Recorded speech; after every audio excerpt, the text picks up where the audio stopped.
Zdravo, poslušalke in poslušalci, bralke in bralci večera. Veseli smo, da ste v naši družbi. To je Večerje zjutraj, prvi dnevni informativni podcast v Sloveniji, v katerem vam predstavljamo večerove udarne novice dneva.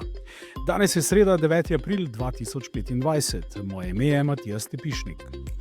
Minister Kumer razglasil konec izrednih razmer na področju oskrbe s plinom. Kaj to pomeni? Kaj je o spolnih in psihičnih zlorabah redovnic, ki naj bi jih zagrešil pater in umetnik Marko Rupnik, povedal njegov nekdanji učenec, župnik Mariboru Ivan Hočevar. Uroš Stoklas, trofejni kegljač, se rad loteva ekstremnih podvigov. Kaj si je zamislil tokrat? Naročite se na podcast, da boste obveščeni ob izdaji naslednje epizode. Vse skozi smo z vami na večer.com.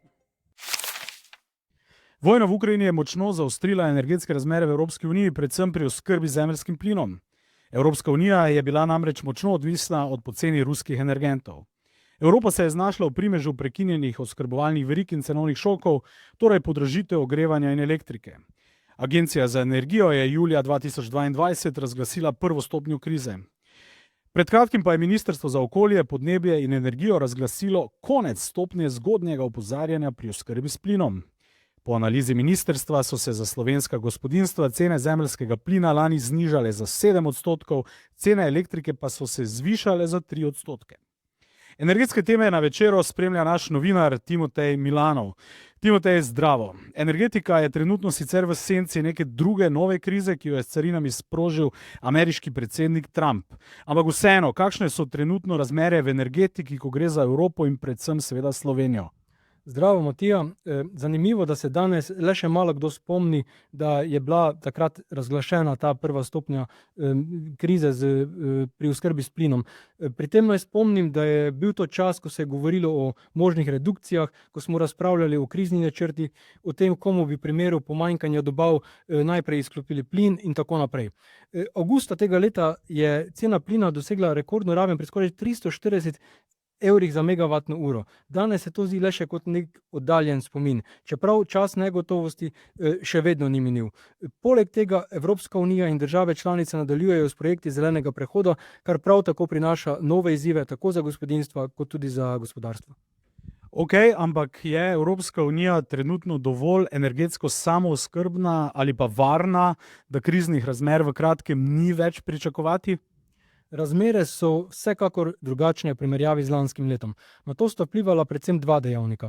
Kot prvo nižje zimske temperature in pa seveda prekinitev dobav ruskega plina po plinovodih preko Ukrajine, do katere je prišlo v začetku tega leta. Zaradi tega so danes plinska skladišča v Evropi bistveno bolj prazna, kot so bila v istem času lani. Povpraševanje po plinu bo zato letos veliko. Poleg tega bodo za ta isti plin na trgu potegovale tudi azijske države.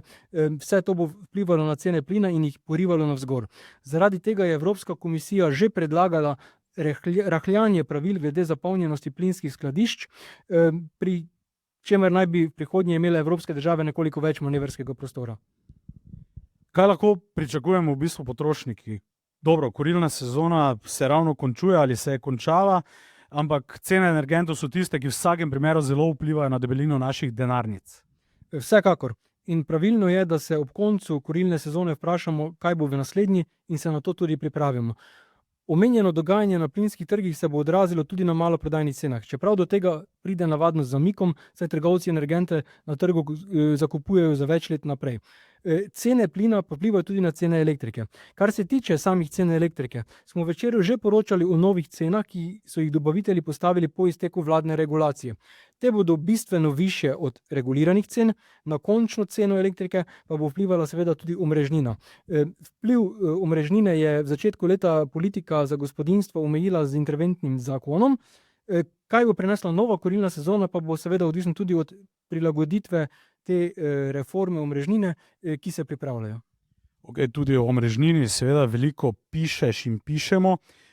Še to bi te vprašal za konec, na katere energetske trge se je v stran od Rusije obrnila Evropska unija. Beremo lahko, da je vse pomembnejši Azerbajdžan, kaj pa druge države? Res je, v želji po odmiku od ruskih fosilnih virov je Evropa diverzificirala svoje dobavne vire. med drugim danes plin dobiva iz Norveške, ZDA, Alžirije, Katarja in Azerbajdžana. Ta postaja vse pomembnejši dobavitelj, zato je v teku že več projektov, s katerimi bi lahko prihodnje povečali kapacitete dobav azerbajdžanskega plina. Po padcu režima v Siriji se je začelo govoriti tudi o možnostih dobav plina po plinovodih iz Katarja, a to so že nekoliko bolj oddaljeni načrti. Pri tem pa je treba poudariti, da Rusija nikakor ni izginila s seznama evropskih plinskih dobaviteljev, je na drugem mestu, takoj za Norveško, če upoštevamo tako utekočinjeni zemeljski plin kot plin po plinovodih. Kar se pa tiče samega utekočinjenega zemeljskega plina iz Rusije, je uvoz tega danes celo večji, kot je bil pred vojno, in njegov delež narašča. Glede na spremembe oblasti v ZDA in dogajanje v Ukrajini pa se marsikdo tudi vedno glasneje sprašuje o možnostih ponovnega povečanja uvoza ruskega plina po plinovodih. Na področju nafte in naftnih derivatov Rusije danes uradno več ni med največjimi dobavitelji, to so Norveška, ZDA, Kazahstan, a je glede tega med poznavalci energetskih trgov veliko razprav o tem, koliko ruske nafte v resnici še vedno pride na evropski trg pod krinko nafte iz neke druge države. Hvala za izčrpna pojasnila. Mogoče energetske krize ni več, vprašanja okoli tega pa so še vedno zelo vroča. Timotej, kot bi rekli v nekem znamenitem filmu, nasvidenje v naslednji vojni. Nasvidenje in vabljeni k branju večera. V sredini rubriki Gremo na kafe se je naša novinarka Barbara Bradač pogovarjala s patrom Ivanom Hočevarjem. Župnik župnije Sveta Magdalena že več kot 30 let deluje v Mariboru in je v tem času postal ne samo steber skupnosti, temveč tudi zgled vere in sočutja. Hočevar je bolnišnični duhovnik v UKC Maribor ter vodja duhovne oskrbe v domu Danice Vogrinec. Je pa tudi kritičen glas v cerkvi, še posebej glede zlorab in vloge Marka Rupnika, ki je bil nekoč njegov učitelj. Zanj je Rupnik zasnoval novomašni plašč, ki pa ga Hočevar danes ne obleče več. In kako Hočevar ocenjuje odgovornost cerkve pri obravnavi primerov redovnic, ki Rupnika obtožujejo psihičnih in spolnih zlorab? Kaj nam je povedal o pričevanjih, ki so močno obremenili njegovega nekdanjega učitelja in imajo močan odmev v javnosti in katoliški cerkvi? Poznam Rupnika, poznam tudi te sestre, poznam tudi te, ki so pričevale, razen ta Samuele mi je pač nova, ker se to pač je zgodilo kasneje. Ne, ampak večino pa tako poznam. Ne? In sploh z Mirjam smo midla tudi sošolca v Ljubljani, teološki fakulteti. Tako da jaz niti malo ne dvomim, da to, kar oni govorijo, da bi bilo res, niti malo. No. Tako da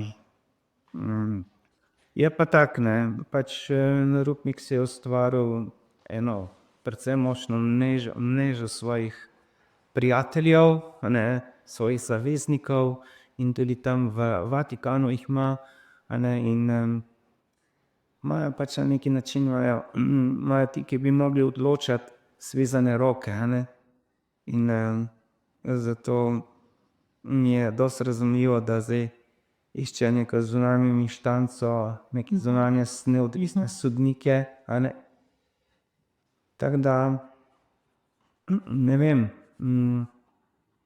vsekakor je pa tako, ne, recimo pred 30 leti te stvari niso bile še tako, bi rekel,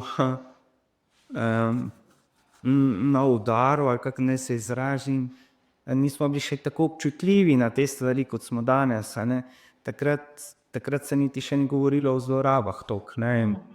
To dejansko, meni je sicer nekaj bi šlo takrat na ušesa, ampak jaz mislim, da to bolj vprašanje morale, ne, kot pa zlorabe. Pa še to so mi zanikali, recimo predstavniki, ne, Vse, ko so črno na belem sestre predočile, recimo predstojnikov provincialov, vse tako ni verjel, ne. Če sem pa jaz nekaj povedal, kar sem nekje slišal, ne, še tako manj, ne. Uroš Stoklas iz Zagorja ob Savi je v kegljanju dosegel domala vse, kar se doseči da. Osvojil je kar 34 kolajn na velikih tekmovanjih, 6-krat je bil svetovni klubski in 3-krat svetovni pokalni prvak. Ob kegljanju pa je tudi strasten kolesar, med drugim je 3-krat kolesaril na najtežji dirki na svetu, Ram v Združenih državah Amerike. Stoklas se zelo rad spogleduje tudi z ekstremnimi kegljaškimi izzivi. Prvega je uresničil aprila leta 2022, ko je keglje neprekinjeno podiral 24 ur. Njegov dosežek je bil vpisan v Guinnessovo knjigo rekordov. Zdaj se želi 60-letni Stoklas dokazati z novim podvigom. V 3 dneh in nočeh, torej v 72 urah, bo na 37 slovenskih kegljiščih odigral 37 zaporednih kegljaških tekem s po 120 lučaji. Ena traja približno 60 minut. Tako bo skušal doseči svetovni rekord v neprekinjenem kegljanju. Podvig bo začel v sredo ob 20. uri na kegljišču v Slovenj Gradcu. S podvigom želim prispevati k ugledu in razširjenosti kegljanja pri nas in obenem spodbuditi predvsem mlade za ta zanimiv šport. Podvig bo vsaj 3-krat zahtevnejši od tistega v letu 2022, je povedal našemu novinarju Zmago Gomzijo. Kako se bo zgodba razpletla, bomo seveda spremljali. O podrobnostih podviga pa že sedaj na večer.com in v Večeru. To je bil Večerov dnevni podcast Večer je zjutraj 9. aprila 2025. Z vami sem bil Matijas Stepišnik. Kakovostno novinarstvo lahko podprete, da se naročite na tiskani in spletni Večer, postanete naš sledilec in bralec na družbenih omrežjih, naročnik naših podcastov in newsletterjev. Tako boste podprli novinarstvo, ki prinaša avtentične vsebine, ki jih pripravljajo naši novinarji in jih drugje ne boste našli. Želimo, da razumete, kako se vrti svet. Želimo vam odstreti vpogled v čas in prostor, v katerih živimo. Veseli bomo vaših komentarjev, pobud in kritik na različnih kanalih. Se beremo in slišimo.